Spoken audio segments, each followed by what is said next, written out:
तो स्वागत है आपका मेरे यूट्यूब चैनल में। आज हम इस वीडियो में लूसेंट के उन इम्पोर्टेंट क्वेश्चंस पे डिस्कस करने वाले हैं जो कि हमारे एग्ज़ाम पॉइंट ऑफ व्यू से बहुत ज़्यादा इम्पोर्टेंट है।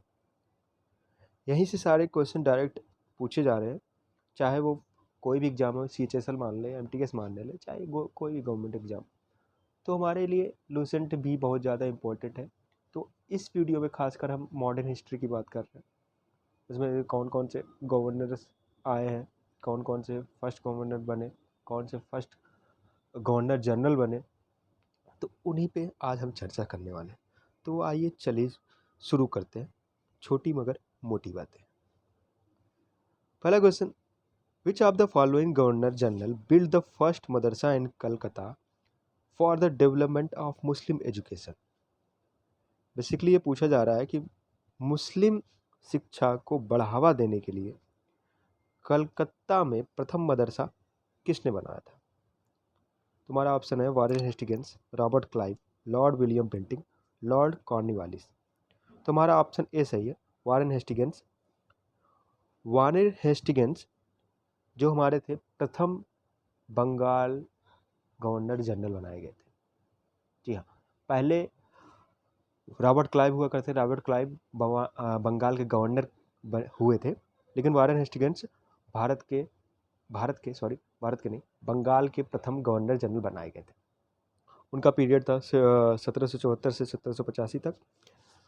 तो यहाँ पे लिखा हुआ है governor, first governor general of English territory according to regulate. हाँ, तो ये बात आपको याद रखनी है, किस रेगुलेटिंग एक्ट के तहत, 1773 के रेगुलेटिंग एक्ट के तहत बंगाल के गवर्नर को बंगाल का गवर्नर जनरल बनाया गया। तो इससे पहले वो 1772 से 1774 के बीच में वो बंगाल के गवर्नर हुआ करते थे।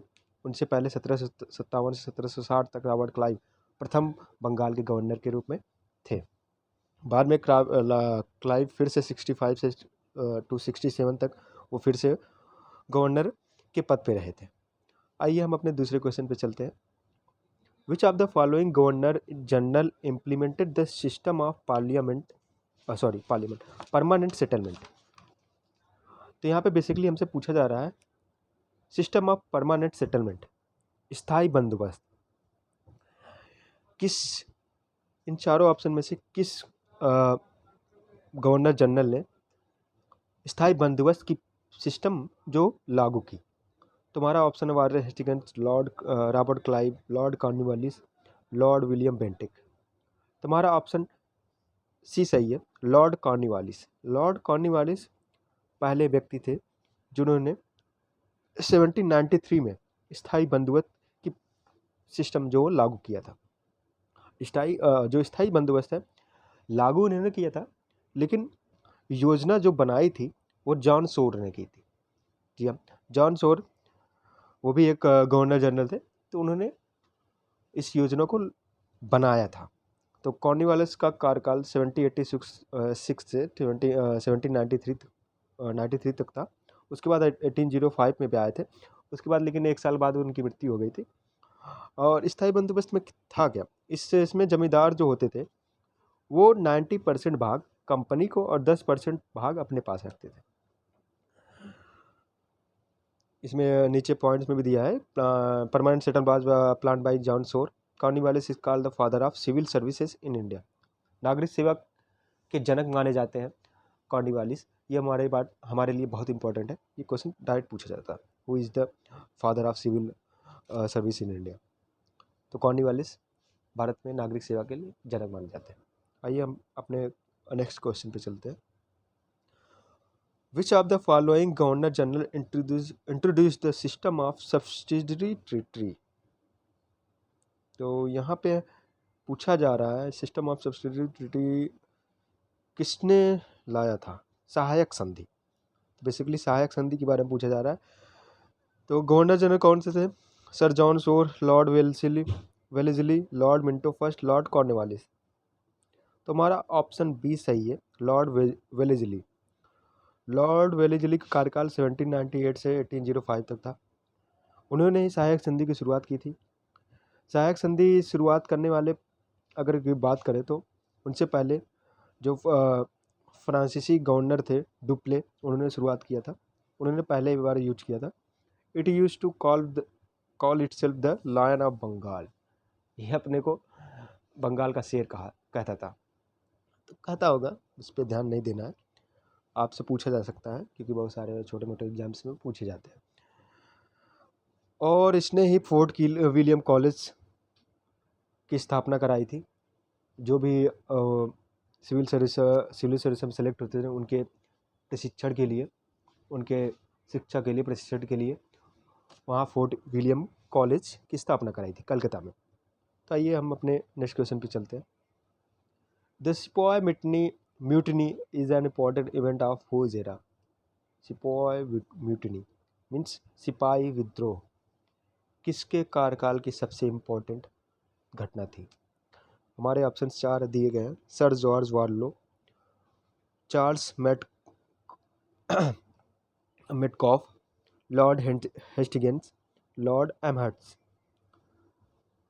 तो हमारा ऑप्शन ए सही है, Sir George Barlow. Sir George Barlow के कार्यकाल में सिपाही विद्रोह जो इम्पोर्टेंट घटना थी, सर जॉर्ज वार्लो के ही कार्यकाल में हुई थी। ये घटना जो 1806 में वेल्लोर में हुई थी। आइए हम नेक्स्ट क्वेश्चन पे चलते हैं। At the time of which of the following did the charter act 1813 पास? किसके कार्यकाल के दौरान चार्टर एक्ट 1813 इस पास हुआ था? तो हमारा option Lord William Bentinck, Lord Auckland, Lord Hardinge, Lord Minto first. तो इसमें हमारा ऑप्शन डी सही है, लॉर्ड मिंटो फर्स्ट। लॉर्ड मिंटो फर्स्ट का कार्यकाल 1807 से 1813 तक था। इन्हीं के कार्यकाल के दौरान चार्टर एक्ट 1813 पास हुआ था। और इनके कार्यकाल के दौरान रणजीत सिंह और जो अंग्रेज थे उनके बीच अमृतसर की संधि हुई थी 25 अप्रैल 1809 को ही। ये इंपॉर्टेंट क्वेश्चन है, आपको याद रखना है। आइए हम अपने नेक्स्ट क्वेश्चन पे चलते हैं। In whose tenure did the Yandabo treaty take place? Yandabo संधि किसके कार्यकाल में हुई थी? Sir George Barlow, Charles Metcalfe, Lord Hastings, Lord Amherst. तो हमारा ऑप्शन डी सही है, लॉर्ड एमहर्ट्स। इनका कार्यकाल 1823 से 1828 तक था। जो ट्रीटी ऑफ यांडबू है, यांडबू की जो संधि हुई थी वो प्रथम जो आंग्ल बर्मा युद्ध हुआ था उसकी शांति के लिए हुआ था। जो सैन्य विद्रोह हुआ था बैकरपुर में 1824 में, इन्हीं के कार्यकाल में हुआ था। तो हमारे नेक्स्ट क्वेश्चन पे चलते हैं। Which of the following governor general was made the governor general of India through the charter act of 1833? ये बहुत ही इंपॉर्टेंट क्वेश्चन हमारा आया हुआ है। चार्टर एक्ट 1813 के तहत बंगाल के गवर्नर जनरल को भारत का गवर्नर जनरल किसे बनाया गया था? Lord Dalhousie, Lord Canning, Lord William Bentinck, Lord Curzon जिसको बोलते हैं। तो हमारा ऑप्शन सी है, बहुत लोग को पता भी होगा, Lord William Bentinck. Lord William Bentinck को बंगाल के गवर्नर जनरल को ही भारत के गवर्नर जनरल के रूप में उपाधि दी गई थी। तो पहले लॉर्ड विलियम बेंटिक को दिया गया था। इनका कार्यकाल 1828 से 1835 तक था। ये भारत के पहले फर्स्ट गवर्नर जनरल हैं। इन्होंने जो सती की प्रथा जो चली आ रही थी, राजा राम मोहन के साथ मिलकर 1829 में उन्होंने समाप्त कर दी थी। और इन्होंने जो शिशु बालिका की हत्या पर भी प्रतिबंध लगाया था। हमारा अगला प्रश्न, who is called the liberator of Indian press? इन्होंने पूछा है कि भारतीय प्रेस का मुक्तिदाता किसे कहा? लिबरेटर मीन्स मुक्तिदाता। इंडियन प्रेस के मुक्तिदाता के रूप में किसे जाना जाता है? Charles Metcalfe, Lord Auckland, Lord Ellenborough, Lord Hardinge. तो हमारा ऑप्शन ए सही है, चार्ल्स मैटकॉफ। इनका कार्यकाल 1835 से 1836, एक ही साल का कार्यकाल था। उन्होंने बहुत सही काम किया था। इन्होंने जो नियंत्रण रखा हुआ था प्रेस पर, उन्होंने सारे नियंत्रण हटा दिए थे। तो ये बहुत अच्छा काम किया था। आइए हम अपने नेक्स्ट क्वेश्चन पे चलते हैं। In whose tenure the following Sunday holiday was started. ये क्वेश्चन पढ़ के मुझे हंसी आ रही है, क्योंकि इन्हीं के कार्यकाल में संडे हॉलीडे स्टार्ट हुआ था। अब ये कार्यकाल किसका था, तो ये आपको बताना है। Charles Metcalfe, Lord Ellenborough, Lord Auckland, Lord Hardinge. तो आपको बताना है। तो इसका ऑप्शन ABCD में हमारा ऑप्शन बी सही है, लॉर्ड एलनबरो। चलो इनको धन्यवाद देना चाहिए, क्योंकि संडे ही है जहाँ पे हमको छुट्टी मिलती है, हम घूम फिर सकते हैं। पहले संडे हमारे यहाँ छुट्टी हुआ नहीं करती थी। तो उनका कार्यकाल 1842 से 1844 तक था, 2 साल का कार्यकाल था। 1843 से ही संडे को एज ए हॉलीडे माना गया।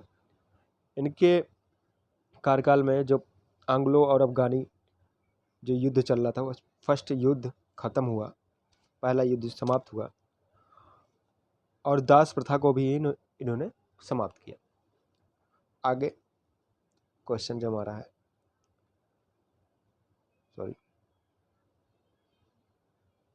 Which of the following governor general is called the father of railways in India. बहुत ही एग्जाम में पूछा गया है, तो बहुत ही इंपॉर्टेंट क्वेश्चन है। भारत के रेलवे के जनक के रूप में किसे कहा जाता है, किस गवर्नर जनरल को कहा जाता है? Lord Dalhousie, Lord Canning, Lord William Bentinck, Lord Curzon. तो हमारा ऑप्शन ए सही है, लॉर्ड डलहौजी।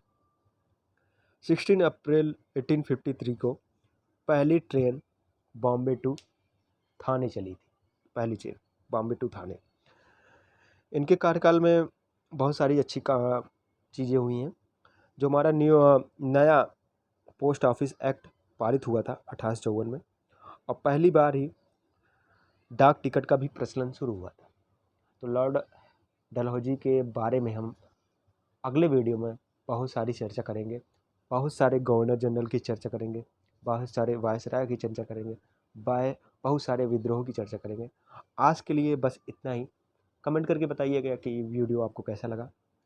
मुझे आगे इस जो सीरीज़ चल रही है, इस पर वीडियो बनानी चाहिए कि नहीं बनानी चाहिए।